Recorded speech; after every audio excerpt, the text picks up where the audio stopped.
We got a pretty epic submission this week coming out of Texas, so let's get into it. This tattoo was sent in by Caleb from Denton, Texas. Now the artist that did it was actually Nick York, and you can find him on Instagram, prof.york for Professor Nicholas D. York on Instagram. Now he does a lot of black work, American traditional style stuff, and it is just beautiful to see. If you want to check him out, you can find him at Dark Age Tattoo Studio right there in Denton, Texas, and they got some real killers there. A phenomenal roster of artists. I definitely recommend checking it out.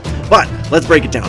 So right off the bat, I'm going to tell you, some of you might think that black work like this is relatively simple to do, and it's the easiest type of tattooing, but I am here to tell you it is not, especially when I zoom in and I see so much tight detail in there with the line work and just clean black fill-in. He did a great job here, and I'm telling you, it is very difficult to saturate black, especially in these tight little areas, without overworking the skin. So to see how well he did was very impressive. Right off the bat, I'm going to give the line work a 10 out of 10. Believe me, I scoured this thing for errors, and it is just beautiful all around. This is a real professional that has mastered his craft, so very impressive. 10 out of 10 for line work, and the saturation is no different. Look at it, super nice, rich black. Now this is obviously an edited photo, and when I switched to the healed version, you can see it held up very nicely. This is not an edited photo. This black stayed that black. So again, for the saturation, I gotta give it a 10 out of 10. There's nothing I am seeing wrong with this. Now, for the healing, that's the only place where I found flaws, okay? When I zoom in here, you see the eye, you see this little bit of blurring or blowout there. This is not uncommon. Again, when you're putting tight black in areas like that, it's bound to irritate the skin and damage it a little bit much, and you can see it just kind of blurred together, these tight little lines.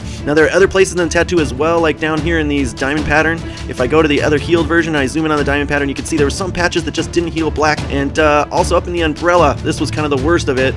If you look at these little spikes that are coming off the edge of the umbrella there, you can see how blurred they got there. Some of them, yeah, not so good.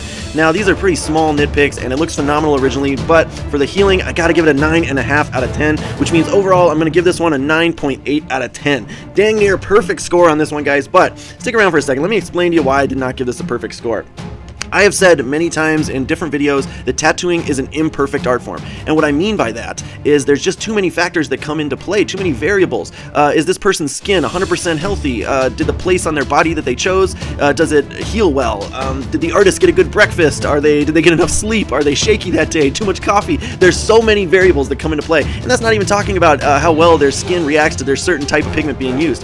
And so little things like the blurring that's occurring here, this is just very typical, and I don't know that any artist could have prevented that with such a tight design on a small space on a calf. It's just overall, it's very beautiful work. He absolutely knows what he's doing, but the perfect tattoo probably just doesn't exist. I'm hoping that we'll find it on this show, but a 9.8 is pretty damn good if you ask me. So that's it for this one. Rate it down below in the comments, guys. Otherwise, if you want to send in your tattoo and get it rated, just send it to our Instagram. All right, bye-bye.